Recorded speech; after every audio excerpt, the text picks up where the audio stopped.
Here's another show you can enjoy in the True Story FM family of entertainment podcasts. Ever wonder where the devil got his horns? How about those cloven hooves? Or that pitchfork? Wasn't he an angel? No, he was a snake. No, he's the great red dragon. No, he's the beast. He's the prince of this world. Prince of darkness. Well, he's the prince of dark. Good morning, star lovelies. One of my names is Lester Ryan Clark. And I sometimes go by Keenan Diaz. And we're the hosts of the brand new podcast, The Devil's Details. What comes to mind when I say Lucifer? How about Satan? What about just the devil? How did the big bad of the Western world end up with so many faces? Join us as we dig up, decipher, and deconstruct the devil's many forms throughout history. Take a guided tour with Dante through the 9 circles of hell. Or revisit Satan's angsty bad boy years in Paradise Lost. Learn the ins and outs of a Faustian contract. Easier than a 1099, but with a hell of a lot more fine print. Slither on over to The Devil's Details on True Story FM and join us in the diabolic discussion. Love and hisses. Mwah! Didn't Al Pacino play him in a movie? Are you sure that wasn't Robert De I could Niro? have sworn it was Tim Curry. That was Elizabeth Didn't Hurley. he go down to Georgia at some point?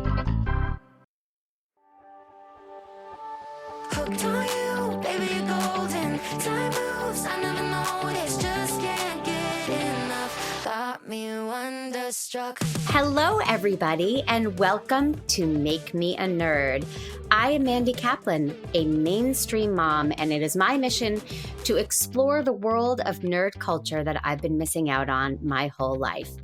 It was pointed out to me that last week I used the phrase expose myself to nerd culture, and that is not my intention. I will be fully clothed. Hopefully I will expose aspects of my heart and personality, but it is a PG-13 podcast. I so far have done many exciting nerdy things, loved some, still trying to wrap my brain around some Star Wars, some Game of Thrones, but this week is my first dive into 1980s video game culture with one of my favorite people in the whole wide world. I'm very, very excited about this.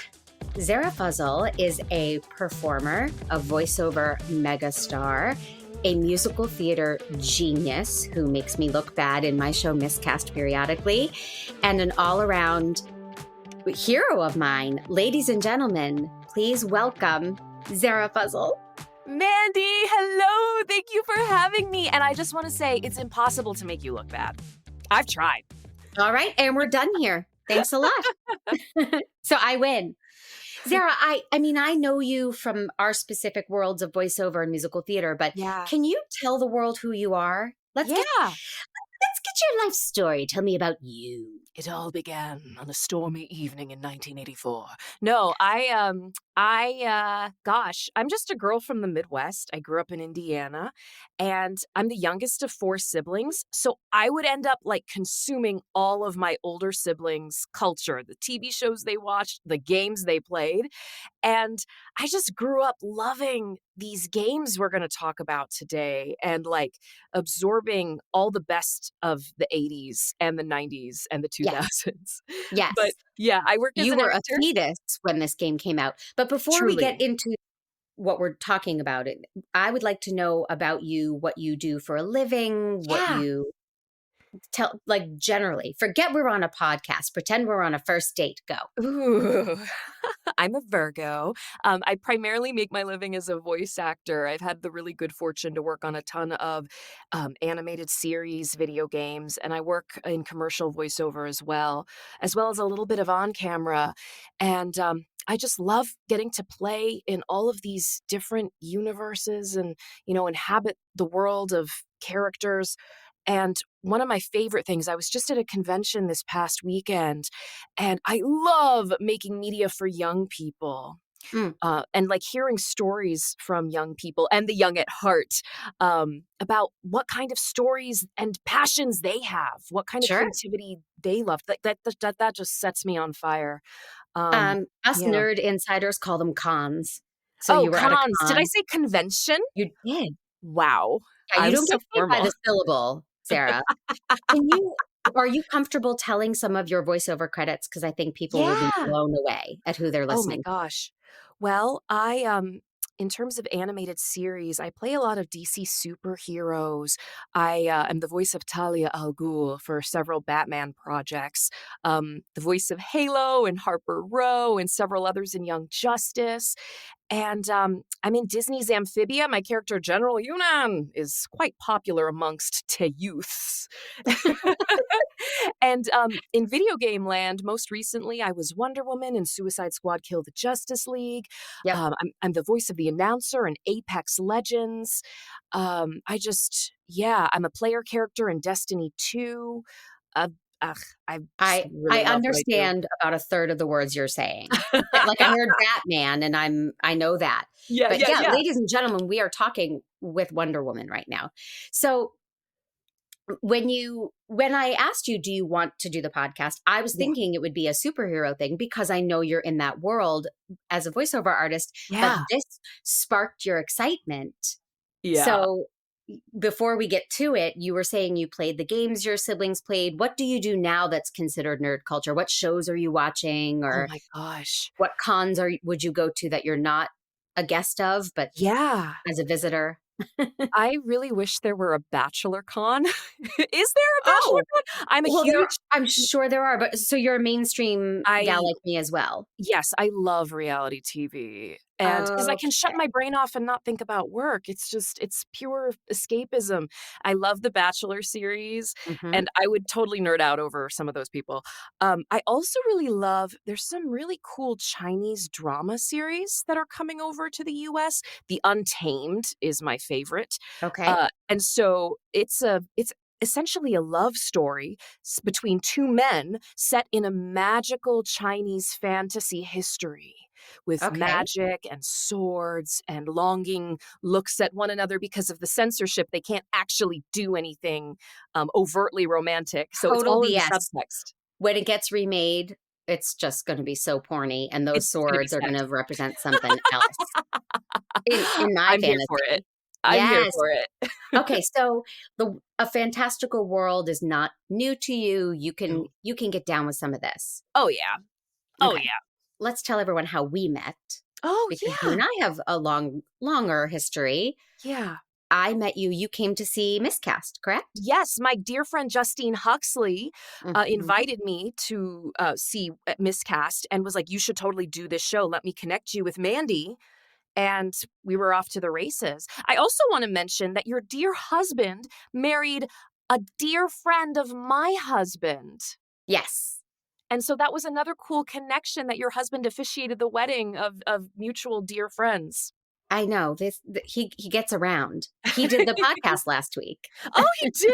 Oh, I can't wait to hear what his topic was. You'll find out. But yeah, we are connected by many people. And when you said, "Hey, I'd like to sing in Miscast," I didn't realize how lucky I was to have you. You are not just a beautiful singer, but as a performer, you are so dynamic and hilarious and willing to make an ass of yourself, which is the first requirement of Miscast. Oh, it's the best thing in the world to make an ass of yourself. Yeah, you are just one of the absolute fan favorites, and rightly so. So we get to sing and dance together, and now we're podcasting together.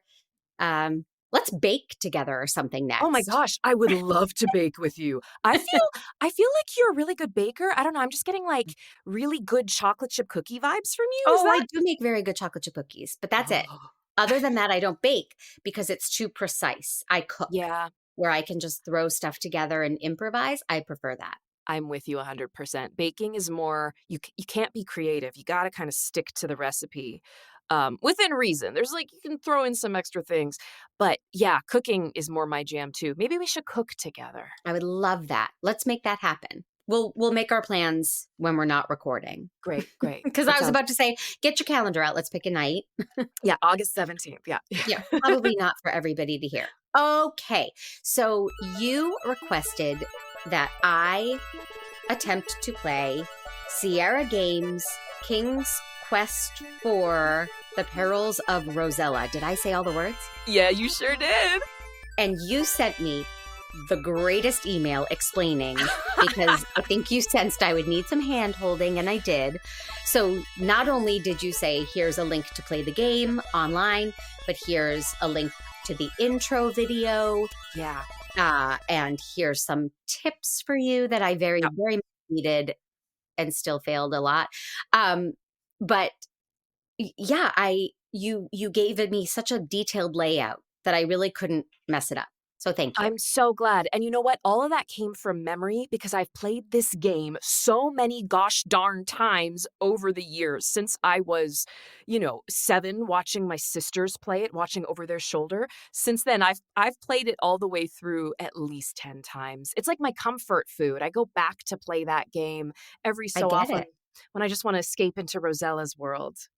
I get it.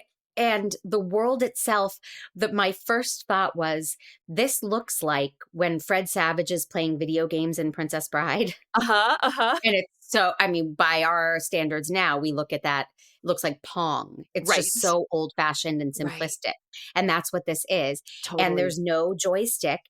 You are using just the up and down arrows on your keyboard, and you get Uh-huh. to type commands, which is something I've seen them do on Big Bang Theory, but I've never done it. Yeah. And so, like, something interesting about this particular series of games, if I can talk a little bit about the history of King's Quest. Please. So Sierra Games was co-founded by Roberta Williams, who's the mastermind behind King's Quest. She and her husband, Ken Williams, founded Sierra Games because they loved adventure gaming. And adventure gaming, has a rich history predating Sierra Games, but before the advent of certain computing power and graphic interfaces, it was all text-based. So there's some amazing text-based games from like the 70s and 80s where it's all about inputting commands. Go left, pick up rock, hit wombat. Like there's all these there's a whole totally cool world of text-based games that you can dive into. But what was so special about King's Quest, there are 8 official games in the series and a few spin-offs after that. I Wow. only count the first 7 as canon personally because the Okay. first 7 focus on King Graham and the royal family. Rosella is his daughter, Princess Rosella. And you play as a different point of view from each family member throughout those 7 games. Oh, okay.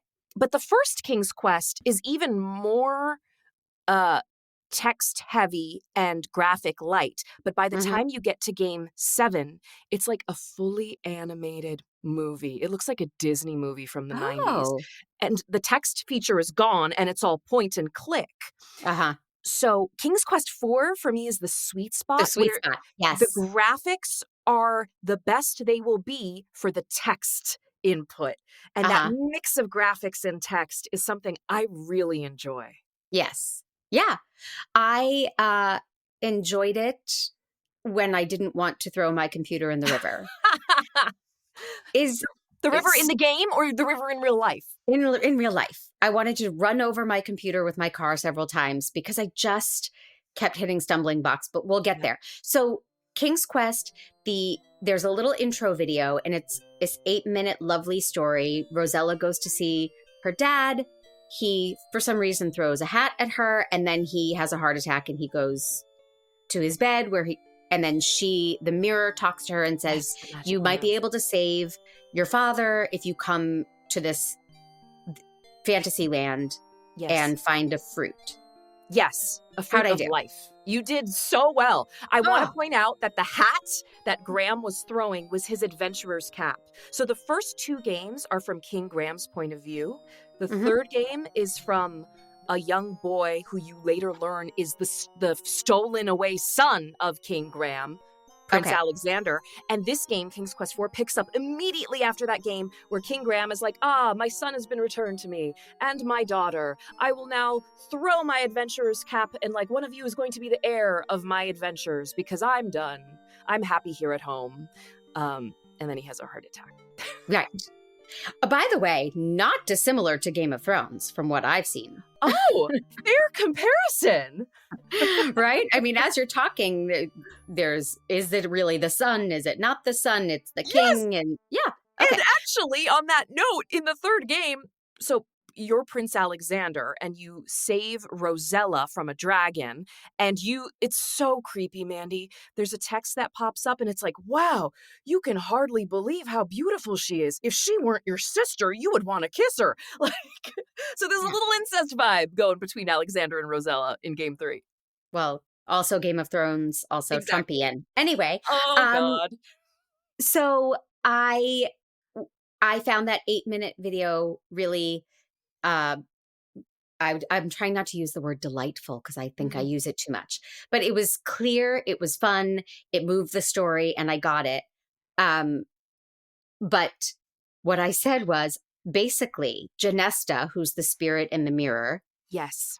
essentially said, "Hey kid, get in my van. I have candy." And Rosella was like, "Yeah, maybe I can help you fix up your van and gather other unsuspecting children," and got in.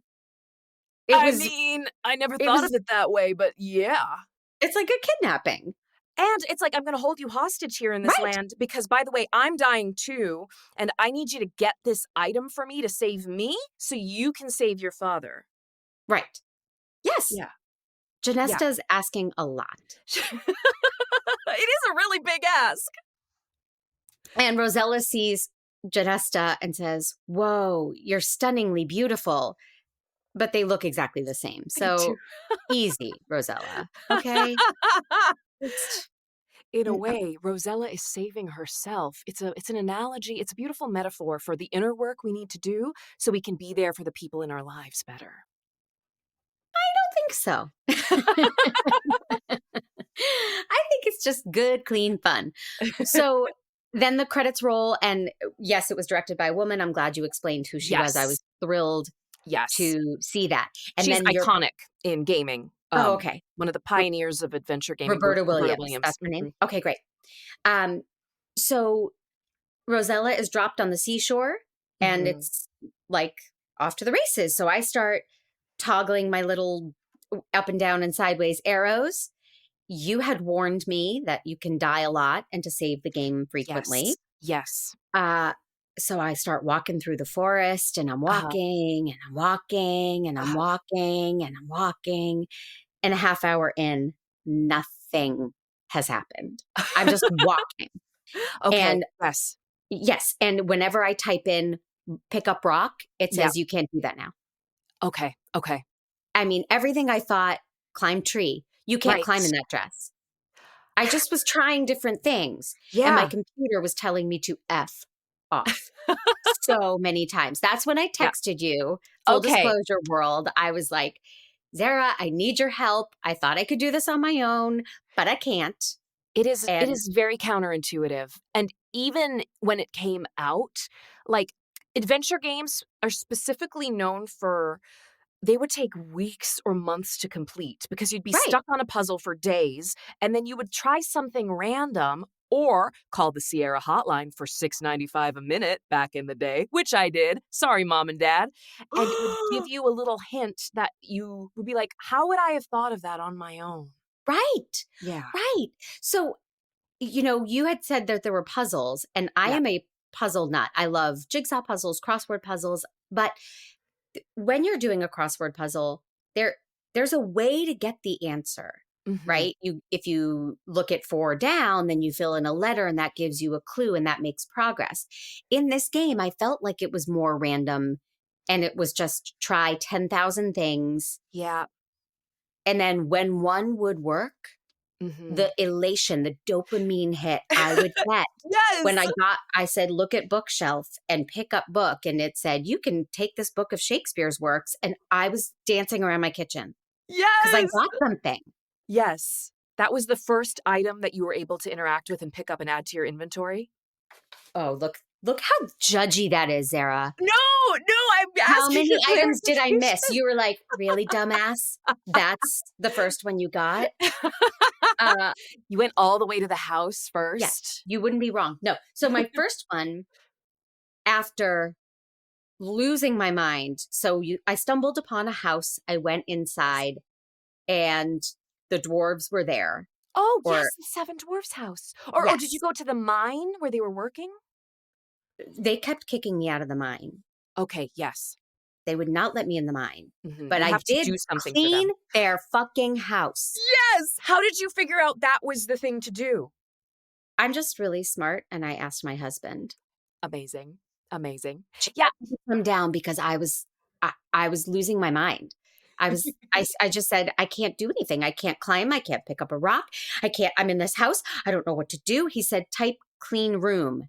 And Rosella came to life. Yes, with the music. And the weird diagonal butchie walk that she's doing as she's in the house. It's Wait, like, did you say butchie? yeah, she goes like diagonal and like, it's really strange. It is. It is. Oh my gosh. But I also want to point out, I'm really glad you enlisted your husband's help because these games are meant to be played together. Like my sisters played it together and I watched them try things and like put both their brains on it, you know? So, But then when I asked you, could we play together? You said no. because I know everything too well. I would just be like a walkthrough. I'd be like, you need to give the book to the lute player. Then he'll give you the lute. Then you play the lute for Puck. Then Puck will give you his flute. Like I just know it too well. You are blowing my mind. Uh-huh. That lute player drove me insane because I'm like, talk to lute player, ask for lute. Right. And here's another thing. Zehra, before we get into, that's right, I drew a map and I made a list of my objects. Okay. Oh my gosh, Before we amazing. get I into love that all you of took that- notes. Oh, of course I did. Virgo Virgo power. Yeah. So I would type, or the game does these pop-ups, right? When you go in a place, it says, you have entered a house. You look around and see that there's a dusty old shelf, blah, blah, blah, blah, blah. So I say, look at shelf, and it says, shelf not recognized. Oh, yeah, there's some But prompts it like just that. used the word shelf. Shelf. Yes, that's infuriating. This is why I drink. It's your fault. It is. I remember being baffled by that too when I first played the game. And like, you've given me info, so I'm going to ask about the thing I'm seeing, but then you're not going to recognize that. And ask also, the game doesn't recognize the command ask. Ask. I know. Yeah, which is Yeah. confusing. Because other adventure games that came out around this time, ask was a very commonly used thing. Ask about thieves. Ask Right. about whatever. Yeah, so that's interesting. You kind of broke the game finding commands or words that they're like, does not recognize that word. I would type in things like pee myself because I'm a 12-year-old child inside and I just want to see the game try to do dirty things. And it'd be like pee, not recognized. Poop, not recognized. I love it. I love it too. I was getting the feeling that I was chasing a guy who wasn't that into me. You know, he'd give me a little something, so I'd come back, and then he's like, nope, not into it. Go Sister, away. haven't we all been there? This was, infuriating. But I got 5 points for cleaning up the damn dwarves' house. Yes. So great. And then after you cleaned up the house, what happened? I got a blue pouch from the table. Yes. The dwarves came home. They ate their soup. You chit-chatted. A lot of soup. What? Is the game sponsored by Campbell's? There's a lot of soup. There is a lot of soup in this game. Yeah. Yep. We did chat with the dwarves, but then they wouldn't let me in their mine. Oh, afterward they didn't let you in your mine? Maybe it was out of order. Maybe I'm Okay. reversing them. The way to get into the mine is to clean their house. Basically, you're their servant. Of course. Then, right? Mhm. And then once you go into the mine, I forget what you can get. If you go into the mine, you can try to give them the pouch back. And they'll say, no, you keep it. And they'll give you a lantern, Oh. which will be useful later in the game. I don't think Okay. I don't think you got the part where you need the lantern. Something tells No. me. Yeah. No, I got nothing. And What did you do with the pouch? I just had it. Okay. I never got to use it. Okay. So back to the cleaning. Yeah. And this is a legitimate question. And I'm trying not to get too on my high horse. When you are Alexander the Adventurer, does he have to clean houses That's an excellent question. and serve soup to a bunch of dudes? I'm thinking back to that game and things Alex had to do. Alex starts the game trapped as a servant in a wizard's house. And so he has to feed the chickens. I know that. He has to do basic like farm labor. But you're right. I don't think he has to clean. Huh. Yeah. All right. The I don't care 80s, for that, man. Roberta. She's getting a strongly worded letter. Yes. So now I have the blue pouch and I'm back on the road. Back on the road. Yep. I get to the big house. Yes. The big, okay. So one of Zehra's hot tips for anybody who wants to play Sierra Games Perils of Rosella King's Quest 4, she said, make yourself a map. You'll be grateful. Well, I told my husband to make a map. So he was making, can you see the little boxes to like Yes. show, okay, up here is the ogre's house and over here is the Oh, stream and danger. over. So he handled that for me. Amazing. So we knew how to get back to where we wanted to go. And we went to that big house, Yes. which has, according to me, 7 rooms where there's nothing.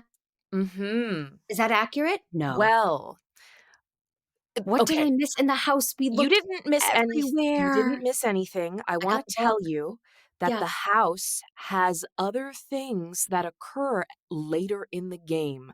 There's a night time in the game because you get one What? full day. I know, right? It took me 15 years to get to the nighttime portion of this game. And once you get into the night, there are things in the house that come to life, so to speak. And so the house is like, it'll be important later in the game. I think you got everything you needed out of it in I the got a beginning. book and a shovel. Yeah, that's what you need from the house. And I fell down that staircase 147 times. I mean, It's a really hard staircase. Are you talking about the winding one up to the organ? Yeah. Yes. Oh, and the organ, there was Yeah. nothing. Right. Yeah. I played the organ Beautiful. 15 to 20 times because I was like, play organ, and it kept playing. But I expected the organ to open a door right after the song, or It's a good instinct you had. I want to tell you that. It will happen later in the game. so I just went to the house too early, or No, you got to no. go back to the house. You went there and you got everything you needed because later in the game 2 you'll need the items book from and the a shovel. 20-room house. I'm Yeah. sorry I interrupted, but you could see I'm fired up. There were I so many rooms. I tried to clean them. They wouldn't let me. Did you there's so try to many like cobwebs. rock the cradle with the baby's nursery? That broke my heart. The baby's nursery. I didn't rock it. I don't know. I think I said pee in cradle. It wouldn't let me do anything. Everything I thought of, look under rug, don't recognize under. You know, it's like the wallpaper's peeling from the walls. Right. Peel Take wallpaper. Mm-hmm. Nope. Wouldn't let me do it. Yeah. Does Do it you let want- you? Do you want a spoiler? Or are you going to continue playing? You don't have to. You can be honest. No, I mean, I think I might, because as you Okay. say, oh no, it gets into nighttime. I'm genuinely excited. Yeah. The house, there's so much to do in the house later in the game. Oh, okay, I got to play more. Yeah. But okay, so I'm bouncing all around. You just sent me just now. Yes. Here's a full playthrough of the game. On YouTube. Yeah, a lot of people post walkthroughs. So whenever you're stuck, and even I get stuck on something like just needing to know the specific of how I do this, these playthroughs are super helpful for hints. Or Right. if you just want to watch the whole game through. Right, but it's only 50-something minutes. So I know it's a little faster, right? She's really cruising. Yeah, and in theory, one could, I guess, fit the whole game in an hour if you were just moving from thing to thing efficiently and not actually taking the time to play it. Okay. Yeah. Wait, I fell off the stairs in the secret doorway and dies. I'm having a lot of feelings. I need to grieve before I rest. Okay, I'm back. Arg, I'm back in a soup orgy with the dwarves because I didn't save.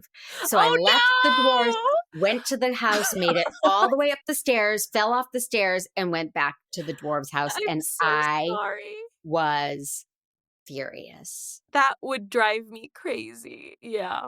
But that's how you learn, Zehra. To save early and often. You let your kids put their face on the hot oven so they know not to do it again. That's a good parenting tip, That's right? a good parenting tip right there. Yeah. You've met Casey. He turned out okay. Yeah, he's great. He's a fine young man. That scar on his face, you can barely see it now when he covers it with powder. I know. Well, but he wants to play the Phantom so badly. He's a method actor. You set him up for a good career path. What can I say? Yeah. A+ mom. So I got the shovel. Okay, then we went back. We were like, okay, there's nothing in the house. Let's start. I maybe start at the beginning. I don't know. We went back and I went over that bridge for the 155th time. Oh, the bridge. Yes. And I said, wait a minute. what's that little yellow dot Yes. under the Yes. bridge? Yes. I found the gold ball. Yes. I don't know that I've ever been that happy. Oh, that's so satisfying. It was so satisfying. So I see the dopamine. I see that the highs that you Yep. get. Yep. So I picked up the gold ball Yep. and then I didn't know what to do with it. Uh-huh. And then we went to the little pond where there's Yes. a frog with Yes. a crown. Yes. And you had said in your notes you can use things like kiss frog. I did So, say that. or something. So Yeah. I'm like, pick up frog. And Uh-huh. every time I set foot in the pond, the Yep. frog jumped away. Yeah. Mhm. Like that little asshole. It's all my dating life. So I couldn't pick up the frog. We cheated. Uh-huh. And like you said, we didn't find a playthrough, but we found Looked up a something hint on called how to get the frog. gamer walkthroughs, King's Quest Yes. 4. Yes. And, I'm even such a skimmer that I found that Jer found this and I'm like, oh my God, it's too many words. Forget it. And he went through and he found the way to pick up the frog is you toss the gold ball into the pond. Yes. But how would you know that? That's a really great question. So a lot of Roberta Williams puzzles in the King's Quest series have to do with like fairy tales and fairy tale tropes. So the trope Oh. of kissing a frog, that's something you can do. But I don't recall in that story like a frog going after a ball. Do you? Like, I don't recall a little gold ball in any kind of fairy tale. Not that I know of, but I only know fairy tales from Into the Woods. So if it's not in that, Oh, fair. I'm out. Fair. Yeah, but those were the things that it's like, well, how would I know that? Right, And right. they get me very frustrated. I get Just really throwing fired up. spaghetti at the wall kind of thing. Yeah. But I think now that I know those things, I would Yeah. have the instinct to say, well, offer the lute player Yeah. something I have in my inventory. Mhm. We shot some arrows that did not go well. Oh, you got Cupid's bow and shot arrows? Yep. The next thing we got was Cupid's bow. And then we tried to shoot the ogre. It did not go well. Oh, no. Okay, I want to talk about the ogre. But while we're here talking about Cupid's bow and arrows, Mm-hmm. I want to talk to you about another infuriating aspect of this game. And Please. so this game, there are some dead ends you can reach, meaning you can get to a certain point later in the game and you don't have the inventory item you need. You'll have used it and the game won't stop you from using it. So for Mhm. instance, with Cupid's bow, you need both of those shots for specific things later in the game. So it doesn't reward you for trying to use the item. Like it rewards you for trying other things. But if you use those bows on anything other than the two specific things you need them for, one of which happens at the very end of the game, you're screwed. You could swear. You're fucked. Yeah. There's no way back. And then you have to restore way back in the game and hope you saved at a point before you use the item. So the arrows are an example of that. You know the fruit that you need to get to save your dying father? Yeah. You can eat it yourself. And you can get to the end of the game. You can beat the rest of the game. And you get a sad ending where it's like, oh, it's too bad you couldn't save your father in time. You arrived just in time to watch him take his last breath. It's like he was waiting for you. That is crushing. Isn't it? And the game doesn't protect you from it. Now in later games, there's more of a there's more like you can't use that now. Like the game will prevent you from those dead end scenarios. Or just are you sure you want to eat the fruit? Yes. Right? Right. But here it's kind of like fuck around and find out. Oh, it's so much trial and error. Mm-hmm. But the satisfaction is so great when you do something. Yes. How many objects could I get? Okay. So I only got 5. I only had 19 points when my marriage was over and I had to leave. 19 out of, I think 230 is the total you could possibly get. It is. Yeah. So you're very close to accessing the next levels of things to get further along in the story. So when you give the book to the lute player, which again is I not don't necessarily have that. intuitive, but if you think about a guy who loves to serenade you, like he probably also loves the sound of his own voice. Okay. And not serenade well.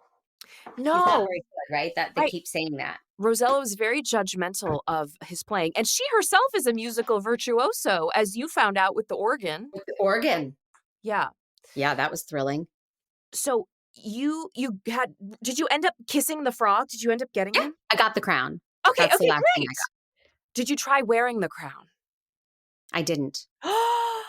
What do you think would happen if you put it on? You're so excited. I don't know. Well, you took it off of a little froggy.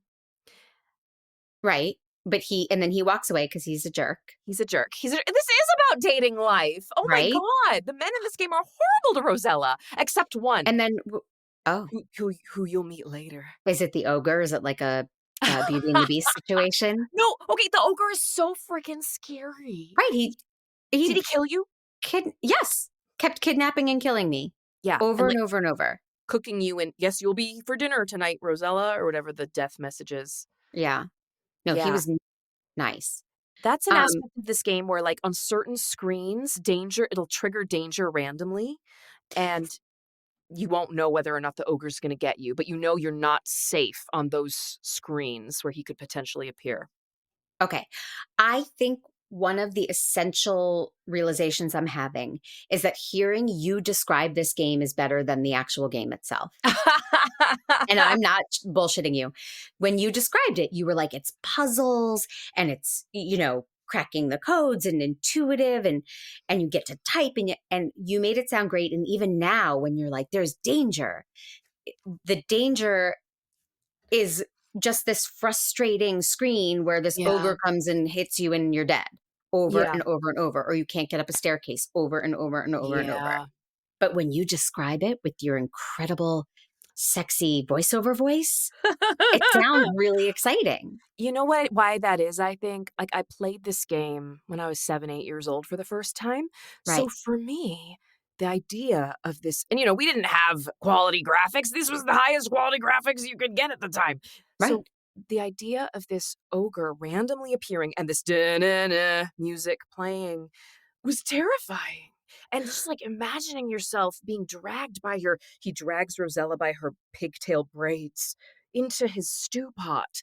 Like, it's just, as a child, it terrified me.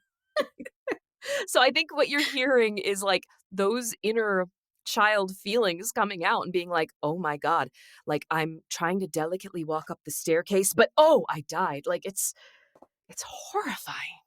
Well, but I'm wondering if because this associates to your childhood, we have different connections with things when they're nostalgic or they bring back feelings of joy from childhood. 100%. And I have no association with any video games from my childhood, except, as I mentioned on a past episode, that my parents wouldn't let me have video games. We had a knockoff computer where I played Cube Bopper instead of Cubert.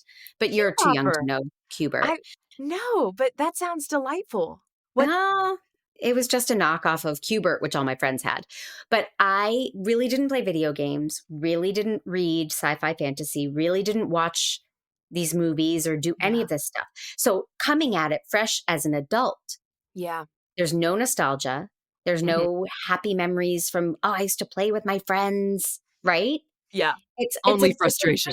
Perspective. Right. Oh, right. Only, crap, it's noon and I can't drink yet while I play this.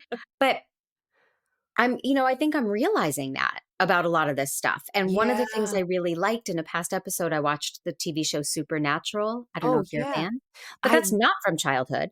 Right. That's a newer thing. Yeah. And I really liked it. That's great. I approached it the same as anybody else. I didn't need to have childhood association. So I'm just curious if that's going to, be a blockade for me as I try these things. But that makes a lot of sense. Because it's really hard to separate the bias of, oh, this made me feel so good. Right. And looking at it now, if you were to approach it brand new. It's like, wow, what is this dated, counterintuitive thing that is so wonky and so like not natural to my 2024 sensibility? Right. Um, yeah, I bet that's going to keep happening for you as you encounter all these different things people love, especially like further from the past. Right. Like it's just the modern sensibility.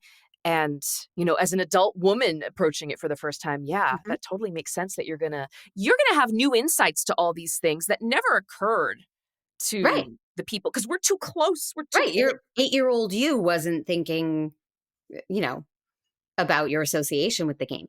Yeah. So, but interestingly, Jer ran upstairs after he was playing and I Uh-huh. started puttering around the kitchen and doing other things because I Uh-huh. was so Baking frustrated. cookies. Yeah.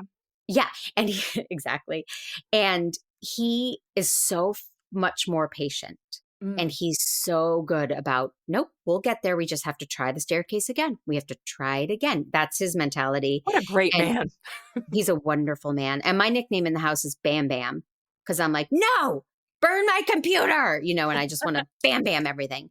So, but he immediately said, this reminds me of a game I used to play as a kid. And he's been upstairs playing that game ever since. Oh my gosh, There's, what game? I forget. There's Mm. no graphics. It's just a black screen and he's Text. typing. That's Yeah. amazing. And Yes. he's so happy doing it. So, Oh, again, that's because it reminded him of something he used to love. yeah. But I mean, now, have there been adaptations? Is King's Quest ever a TV series or a movie or? Interestingly, no, but I feel like it would be a lovely property, like an interesting thing to develop, especially like as an animated series or an adventure live action series. Um, I mean, completely honest, these games were always intended with like a younger audience in mind, Okay, and adults enjoyed them too, but they're all PG. And very.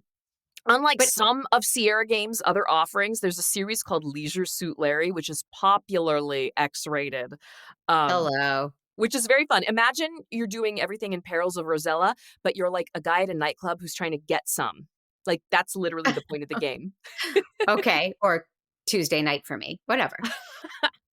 Um, wait, so you said there haven't been adaptations. No, yeah, and it's primarily directed towards kids. Right. So Oh, that's I wonder if that space is so saturated with. I feel like Link and the Legend of Zelda kind of scratches that itch, but King's Quest has always been. It's always had this indie feel, even when it was super popular. Mhm. And you talk to anybody who played games in the '80s, and King's Quest or Sierra games and their other kind of adventure games all kind of come up. It's like, oh yeah, I loved that game. But I don't know. I don't know if it's because Roberta and Ken Williams kept such a tight copyright on the material, Uh-huh. um, or if things were explored for other media but not ever adapted. I don't know. Their last game that I think is in the series, in the canon, was published in, I want to say 97, 95, Okay. 96, 97.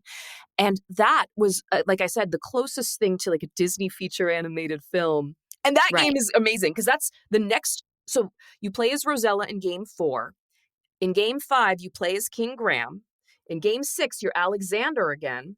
Oh, And, okay. and then in game 7, it's a dual female protagonist storyline where you play as Rosella and also as Valenice, Queen Valenice, King Graham's wife, Rosella's mom. So it's a Okay. mother-daughter story. Ooh, And you play one chapter as Valenice, one so Grey chapter as Rosella. Gardens. Truly. Now, you're saying this was geared towards kids, Yeah. which is making me feel like shit because I couldn't figure it out at my age. And, how does a 7-year-old think, oh, I'll offer the book to the lute player? Yeah. Yeah. But maybe it's like language and how kids can pick up language so fast or memorize things Yeah. so fast because when we're young, we're sponges and our brains are Yes. more malleable, I guess. You get to the way of thinking the way the world is programmed, I think. Mm. And not all, because I remember I had to use like again, I had to call the Sierra hotline for a tip.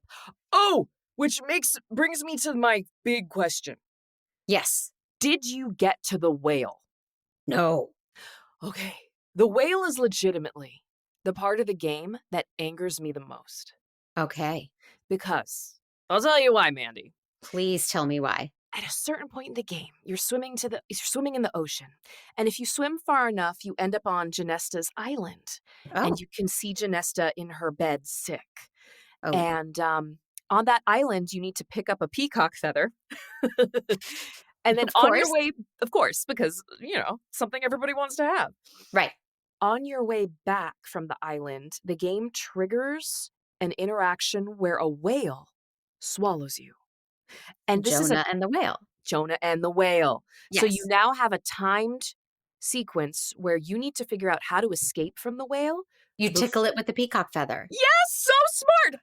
But my friend, here's where it gets tricky. You can't. There's a tongue. You're inside the whale's mouth, and you see the closed mouth and the tongue and the uvula of the whale. Oh, God, this is sounding X-rated. Go ahead. You have to climb up the tongue in a specific pattern. And it's very hard because so many times you fall off the tongue. And if it takes too long, you die of suffocation being Sure. inside the whale's mouth. So that was what I had to call the Sierra hotline for. How the fuck am I supposed to get to the uvula to tickle it? And it's very infuriating. Once you figure it out, there's only there's 2 safe paths you can take to get to the uvula. Mhm. But I remember my sisters and I were stuck on that for months.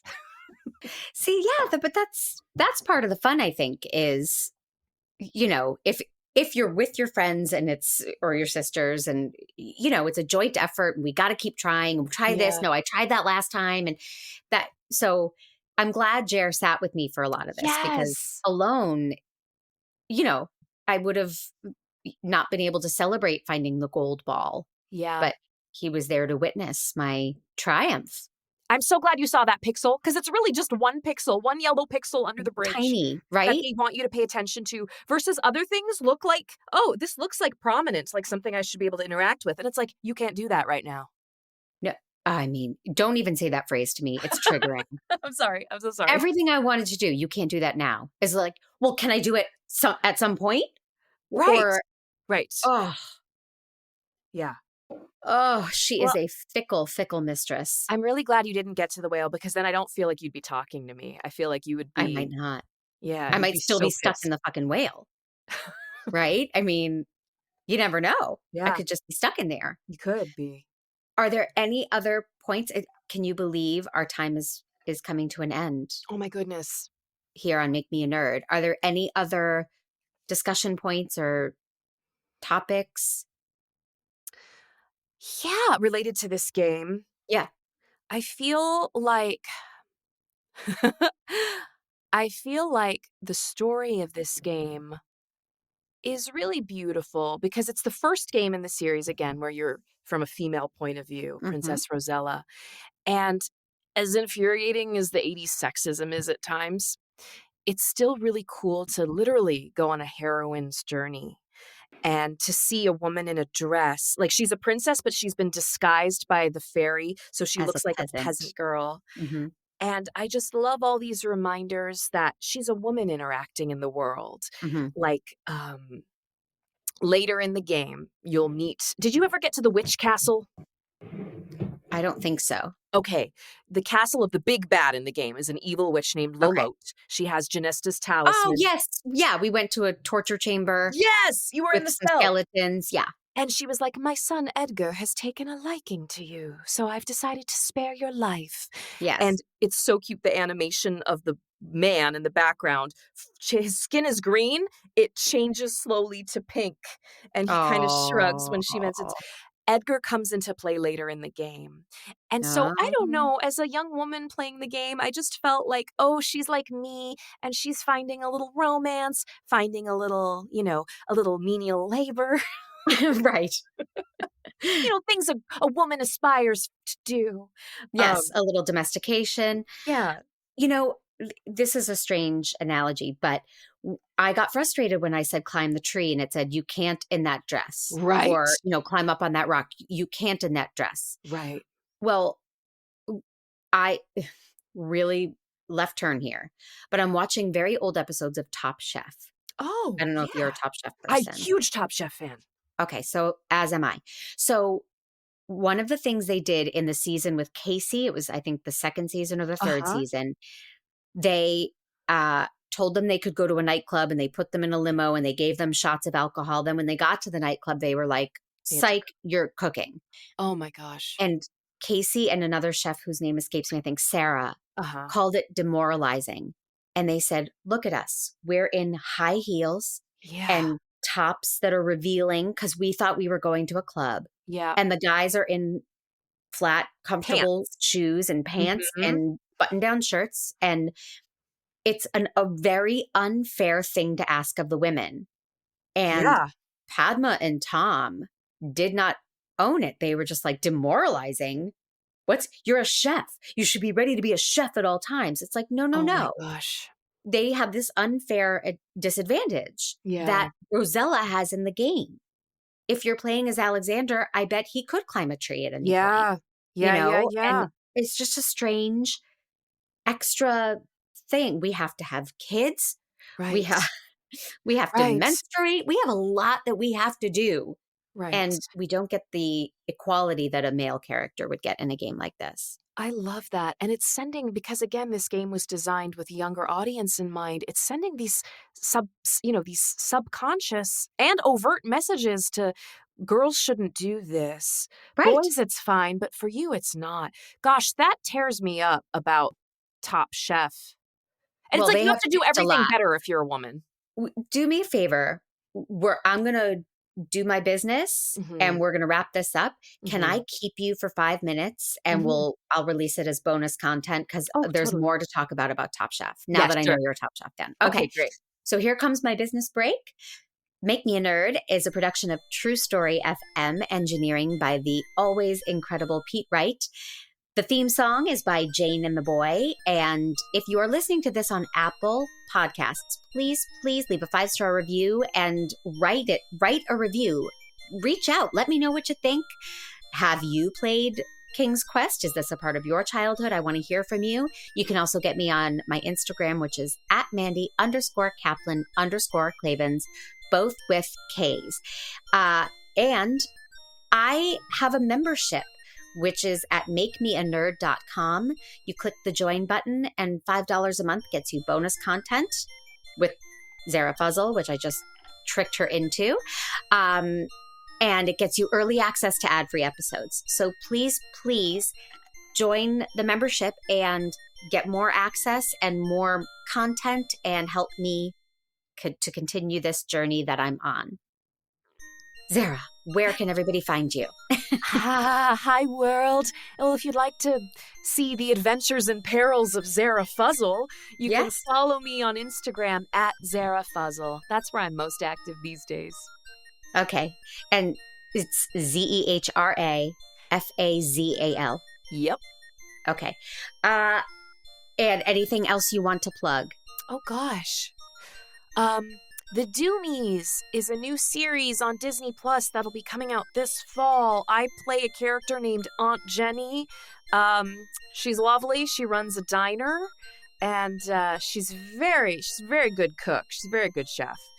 So be sure to check that out. And also, My Adventures with Superman Season 2 is now on Adult Swim and streaming on Max. Check out that show. I play a villain called Livewire, and there's some fun bits this season. It's a really fun show, so check it out. Excellent. And I had somebody request that I let everybody know in advance what we're doing next week so you can play along. So I will be doing, I'm watching 2 episodes of Star Trek. First one is The Next Generation, Season 5. I'm finding my informative email. Episode 25 called The Inner Light. And then apparently there's a TV show called Star Trek Strange New Worlds, and I'll be doing Season 2, Episode 9, called Subspace Rhapsody. So if you want to check those out, then you can be better informed for our conversation next week. Thank you all for listening.